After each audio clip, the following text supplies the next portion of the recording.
You're listening to Leadership Powered by Common Sense with your host, Doug Thorpe. Here's Doug. Well, hello again, everyone. This is Leadership Powered by Common Sense, and you're listening to Doug Thorpe. And soon I'm going to introduce you to my guest. His name is Sam Mandel. Sam and I have been talking in the green room, and Sam's got an interesting story. He himself is an entrepreneur, but his work is in a very important and interesting space that I think will be a help to you and something you might want to know about. So we're going to dive in. Sam, welcome to the show. Hey, Doug, thanks for having me.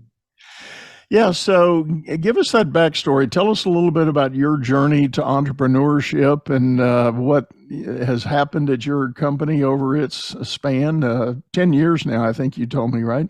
That's right. Yeah, we were founded in 2014, so it's been about a decade now. It's been quite a journey.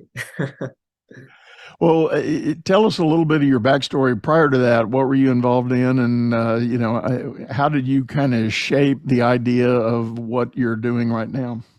Yeah, so I grew up acting actually since I was 9 years old. That's something that I'm still passionate about, that I'm not really active in at the moment, but I pursued it and did a fair amount of work over the years up until about 3.5, maybe 4 years ago, when I decided to put it on pause because I was building my career as an actor while I was also building my business at the same time.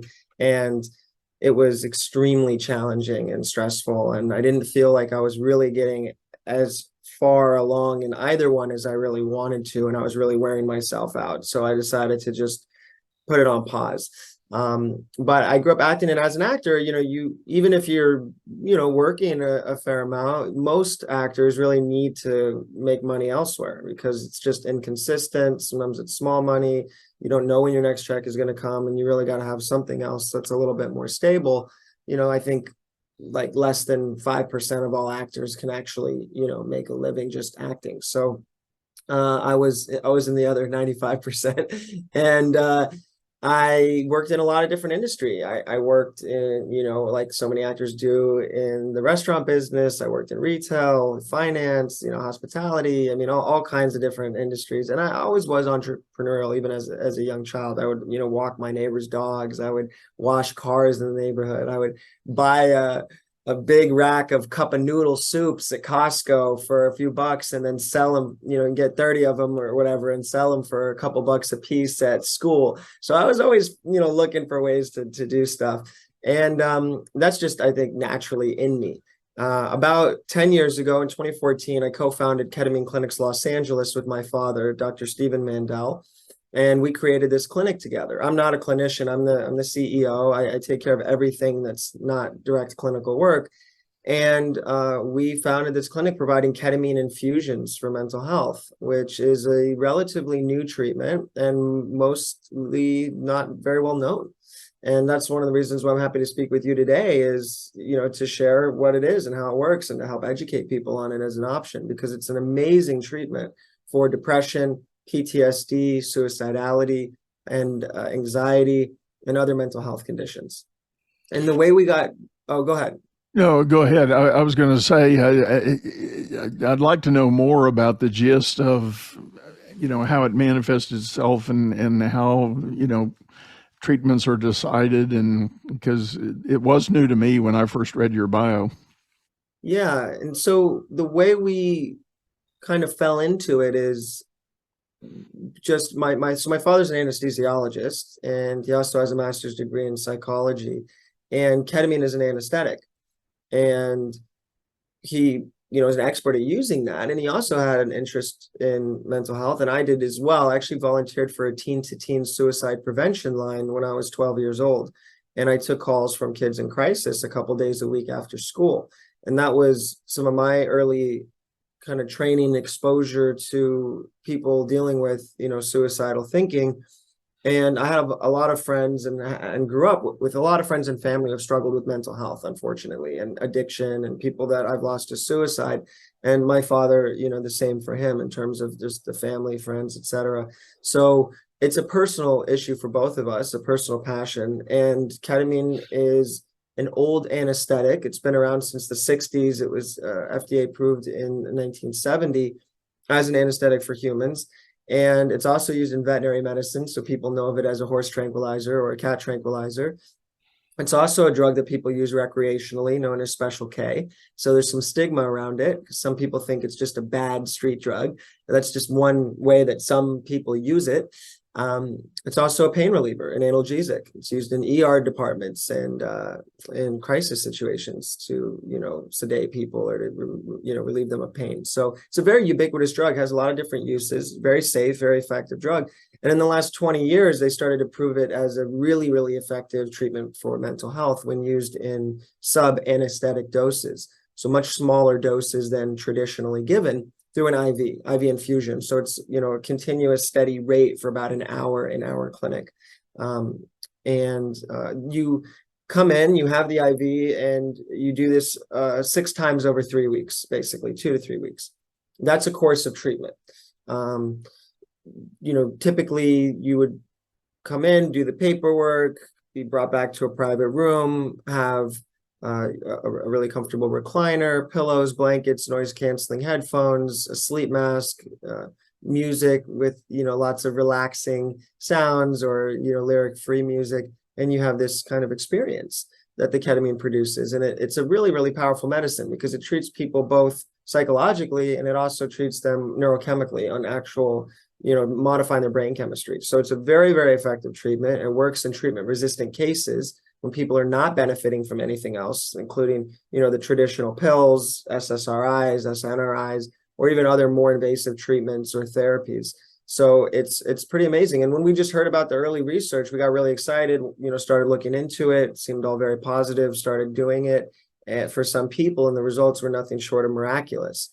People who had 10, 20, 30 years of crippling depression within a matter of hours or days felt great. I mean, there's just nothing like that out there. And you see that once or twice, maybe it's a fluke or something, but you see that time and time again, the vast majority of the time in our clinic, more than 80% of the time, you start to go, okay, this is pretty damn cool. And we got to make this more widely available. And what is the lasting effect? How long is the treatment regimen, say again? Yeah, it's a series of 6 infusions over 2 to 3 weeks. Each infusion is about an hour long. Okay. And what is the lasting effect of it? I mean, does somebody have to come back and repeat like a year later or 2 years later or anything like that? Yeah, that's a great question. So it really varies widely, patient to patient. On average, we see patients enjoy about 3 months of relief. Some people see a little less, some people see a little more, but that's average. There have been, some outliers on the long end of the spectrum who enjoyed more than 2 years of relief from one series, which is amazing. And that's happened more than once or twice, but it's unusual. And then there are people who have only seen, several weeks before their symptoms come back. Generally, people who are engaged in healthy lifestyle changes that we advocate for are going to get better results. Taking care of the pillars of wellness, if they're making sure they're prioritizing good sleep, good nutrition, exercise, talk therapy, interpersonal relationships, people really proactively working on those things generally get much better and longer lasting results than people who don't. Yeah. Yeah, I would think, and by the way, folks, I feel compelled, as a coach, given this topic, I need to make my big disclaimer. I'm not a therapist, and if you are someone who is in need of that kind of care or attention, please seek a licensed professional to do so. So please do not take anything we're saying here as certainly not from me anyway, as a particular endorsement one way or the other, but I think it is a compelling story that I certainly want to share with the audience here. So, well, Sam, let's talk a little bit about your journey as an entrepreneur. So you've been running this clinic for 10 years. You mentioned to me in the green room that it was a bootstrap operation to get going, and Yeah. so talk to us about the climb that you've been on. Well, it really has been quite a journey. We started in a really tiny closet of a room. It was about 8 by 7 feet. And we had a folding table and 2 folding chairs and 2 laptops and 1 desk phone. And that was it. That was our office. And outside of that room, there was a OR, operating room recovery area, and had a bed and a curtain, 2 beds actually divided by a curtain. And we were in another doctor's office where my father was the head of anesthesiology for this outpatient plastic surgery center. And that's where we started seeing patients. And I built the website myself. I don't know a lick of code. I used, GoDaddy website builder, drag and drop modules, and just, did a lot of research, read a lot of articles, and of course, conferred with my father, because I'm not a clinician, on the accuracy of the information and how it was being kind of put into layman's terms to explain to people what this treatment is and how it works. It was a pretty radical thing at the time. In a lot of regards, it still is seen by some people as a pretty radical thing, though it's definitely much more mainstream than it was 10 years ago. And so I made this website and started putting together some ideas of how I felt it should look from an operational standpoint. And we started seeing people. I remember when I showed my father, Dr. Mandel, the website and said, what do you think? How does it look? Get feedback. And he said, it's great. And I said, all right, well, let's ready to make it live. And he said, sure. I don't think either of us really knew, what was to come. I went and got a flip phone, pay as you go kind of burner phone at Radio Shack. That gives you a sense of kind of where things were at the time, and just activated the phone and put the number on the website and hit make it live. And that was really it. It's that simple. We didn't have any investors. We didn't even have a really extensive business plan in the beginning, and we didn't have money. I mean, we had a small amount of cash, and we put everything on credit cards. And I remember the moment when we got to a point where we were able to actually pay off our credit card balances in full every month, and what a victory that was. And I mean, it was really tight for a long time where we were barely making enough to cover the overhead for a while. And that's how we built the business. And, I did really literally everything other than treat patients. And we eventually grew to another space, a larger space. We got busy enough to make take the leap of faith and got a clinic of our own, a location of our own, which was 1,700 square feet, and hired some staff and some nurses and some admin staff, and started to really build out a team and build the business. Then we moved again about 5 years ago to 3,600 square feet. And I really wanted to move to larger spaces as opposed to have multiple sites, just for the logistical challenge of managing them and the overhead and the cost. And I really was very dedicated to maintaining our quality. We were really known, and still are known, as delivering really, really high quality care, really individualized attention, kind of white glove service, and really felt it was important to maintain that as we grew, and that it would be easier in one location. And the location we moved into about 5 years ago, at the beginning of this year, we expanded it to be 5,000 square feet. And because the adjacent space was available next to us, so we just kind of pushed through the wall and took that over. And so that's where we're at now. We have 15 employees, 5,000 square feet. We've expanded our services as well to include some other offerings, such as psychiatric medication management, just conventional psychiatry, management of people's prescriptions, and then also transcranial magnetic stimulation, or TMS, which is another newer in-office procedure for depression, OCD, and then it has some off-label indications for other mental health conditions as well. So when with that, we've gone in network with insurance. So now we take 10 of the largest payers in California for those services that are covered, and we're growing and expanding, and it's been really an amazing journey. Ketamine is a non-covered service. It's cash pay. The others are covered by insurance. And, we're looking to just continue to expand to increase access to care, to maintain really a high standard of care, and to make a difference in the mental health field in LA and beyond, really. Well, congratulations on that journey. And for anyone that's gone out, stepped out, and opened the doors on a business, you can relate to what Sam's describing here. And it is, I often tell clients who are in the early stages of their business that they got to realize that, unlike big business, when you plot the growth and change of a bigger business, you see this kind of smooth graph line, going up. And but in small business, it's usually giant chunks, giant steps. It looks like a giant stair step diagram. And if, for instance, moving from the smaller space to the 1700, that was a giant step on your curve, then I'm sure money it took to make the move, do the improvements, get it all set up and get it going, and even add the people to work it right. And, for owners, that can be a challenge in and of itself, is knowing that you or feeling anyway that you need to make that change for growth. But you look at the bank balance and you go, I'm not sure I'm there yet, and then it's a yin and yang to try to get to that place that you can make the play. Do you find yourself, Sam, as the years have gone on, is your mindset about making those choices, has it changed? Definitely. I would say we've always put all our profit back into the company.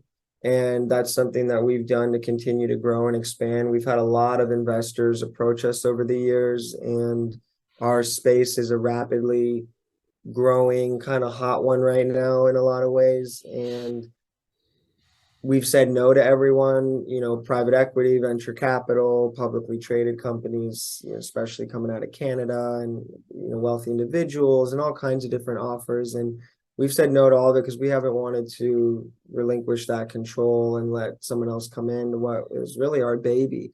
And, so with that, you have to just make money to to put it into the company, or you have to go get funding from elsewhere. And so I definitely started to learn more about the value of taking on, a line of credit or a loan, and to be able to use that capital to grow the company. Whereas in the beginning, we felt like we really needed to prove it out more, and that if we weren't making money, it didn't make sense.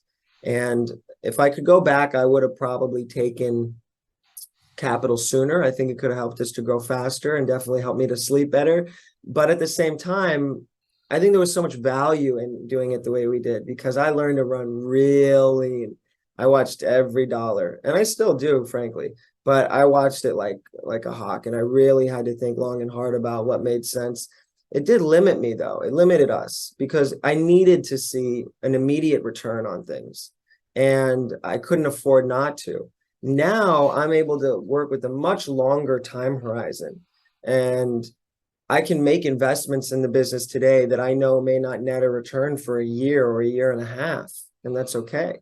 And that's a big deal. And that's a really much, much more confident, powerful position to be in. And that opens up the world of opportunity for growth long term that was not even possible before. And to be honest with you, after 10 years of doing this, I only feel like we've gotten to that point in the last 2 years, maybe. And so it's taken a real long time to get there, but that's a really beautiful place to be. And it's a new challenge and a new level of complexity and responsibility. It's also just opened up a world of opportunity. So I'm grateful for that. And that's a pretty cool shift that we've experienced over the last Yeah. Well, and you're spot on. That part of the journey is there's a lot that's been written about the stages of growth in entrepreneurial companies, and you've got that startup phase, and then there's kind of a scale up phase, being able to really perfect your methodologies, your product, your services, and then there's a growth phase where you can really, expand things and move everything forward. Then eventually you get to the so-called, or people use different words for it, but kind of a bona fide enterprise phase. And at enterprise, it's all about the numbers. You got a lot more people working, you got a lot more reach, a lot more volume. Maybe you expand to multiple locations or franchise or those kind of other elements that are possibilities. But it's you could argue it's a kind of maturity of the business and the growth that's associated with it. It's certainly a learning for a founder to move from that startup guy that was chasing his credit card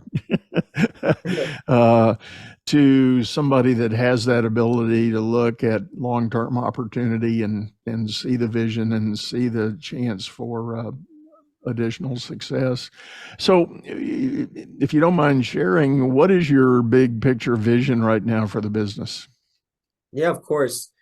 So we were I hate to say it this way, but I guess a one-trick pony.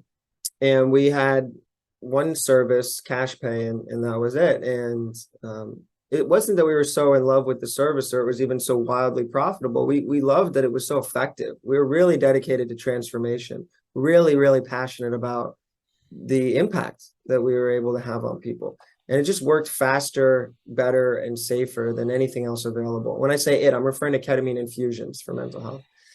And in the last year and a half or so, expanding in our services to be more, provide more comprehensive care and to increase access to care, because we could get these other services covered by insurance. And we had patients coming to us who were benefiting from ketamine, but they still needed support with their medication, or some of them didn't benefit. You know, we have an 83% success rate. That's remarkably high, but that still does leave about 17% who don't benefit. And in the past, we just said, hey, you know, we can send you to another provider down the street. Maybe they have another option for you. You can try this, you can try that. But we didn't have anything else to offer them. So now we can say, hey, we can help you with X or Y or Z in-house. So, and also a lot of the other providers, they had a really, long wait. They were really expensive. Maybe the care wasn't very good. So we really wanted to be able to continue to take care of our patients. Right now, we're dealing with the growing pains of going in network with insurance, which is a very complicated and difficult process to sort through. We're dealing with still establishing these policies and procedures and protocols around these new services, restructuring our team, and a lot of things to support this. So really a lot of growth and change in a very short period of time. The number one immediate priority is to smooth that all out, make it work really smoothly and well, and get that to be kind of well oiled. After that, would love to incorporate other services. We're very interested in psychedelic medicine. It's a very, very rapidly growing field in mental health. The FDA is likely to approve MDMA for mental health sometime in the middle of next year. MDMA is also known as Molly or ecstasy. It's a drug most people only know of as an illicit street drug, similar to ketamine actually, but in reality, it's an amazing PTSD treatment. And MAPS has been pioneering that research for years, and it's getting very close to actually becoming a legitimate treatment that you can get in a doctor's office that has been proven in this last iteration of its second round of phase 3 clinical trials to be really more effective than anything else on the market for PTSD. So we're excited to incorporate that. There's a lot of exciting research being done with psilocybin, which is the active ingredient in magic mushrooms. Again, something people think of as, what are you talking about? You're talking about just a bunch of stuff people doing to get high. Well, these medicines are powerful, and depending on how much you take, what your mindset is and where you take it can have a huge effect on whether it's something that is done just for fun or whether it can actually provide healing and transformation. So a lot of exciting research being done with that as well, with psilocybin, and that will also likely be legal in the next few years. So we'll incorporate it. Ultimately, we are dedicated to innovation in mental health and to the latest and greatest technology and medicines that can really help people to heal, because the model that we've been operating under, when I say we, I mean the country has been operating under, Western medicine has been operating under, has failed us. More and more people continue to commit suicide every single year, more than 45,000 in the US alone. Depression is the leading cause of disability in the US. It's the leading cause in the world. There's over 300 million people suffering worldwide. This is a major crisis that's just gotten worse and worse year after year, and it really needs innovation. And so we're excited to be innovators and disruptors in this field. And aside from these exciting new services and treatments, we will open other locations. We'll have other sites to, once we've really dialed in things to a tight place where we are now and we feel good about it, we'll open up other locations so that we can take care of more people. And we'll only do that when we're really confident we can do so without compromising on our quality. And that'll be another huge step up on that staircase you were illustrating earlier, to go from doing what we're doing well in one site and doing it well in another, replicating it, that's a big deal. That's real tough, and a really high touch service like ours. It's very sensitive. When you do it in a hamburger stand, not to say that there aren't some challenges there, but a little bit different getting guys to, flip the burgers and put the cheese on the same way than when you're talking about something as nuanced and complicated as the treatments we're offering and in dealing with mental health. So, yeah. Well, good. Well, congratulations on the journey and best wishes on that future. Sam, tell everybody the best way to get a hold of you if they're interested in knowing more. Sure. Yeah. So the website is ketamineclinics.com. That's KETAMINECLINICS.com. People can also call 310-270-0625. Inquiries are, confidential. Consultations are free. People are curious. They want to learn more. They have questions. Maybe they or someone they care about is suffering. We're really happy to speak with you. And social media. My personal social media is the Sam Mandel. It's the word the. So THE, Sam, SAM, Mandel, MANDEL. I'm on all socials with that, and you can reach out to me. I love to talk about this stuff, so I'm more than happy to, to chat with anyone who wants to talk about it. Yeah. That's great. Well, as always, folks, we'll have those links and that information in the show notes. So just click down there below and you'll get that information. So one last time, Sam, thanks for sitting in. Yeah, Doug, thanks for having me. I appreciate you and, creating a space for people to have conversations like this. You bet. You bet. Well, with that, folks, we're going to bring this to a close. I do like to remind you that if you're listening on your favorite streaming service, we do have a video version of this over on YouTube, channel by the same name, Leadership Powered by Common Sense. Hop over there, check it out, and drop me a line. Let me know if there's another topic or a question you want addressed on this show. We'll be happy to bake that in. For now, we're going to sign off, say goodbye, go out there, make it a great day. You've been listening to Leadership Powered by Common Sense, hosted by Doug Thorpe. If you would like to know more about the coaching and advisory services he provides, visit dougthorpe.com.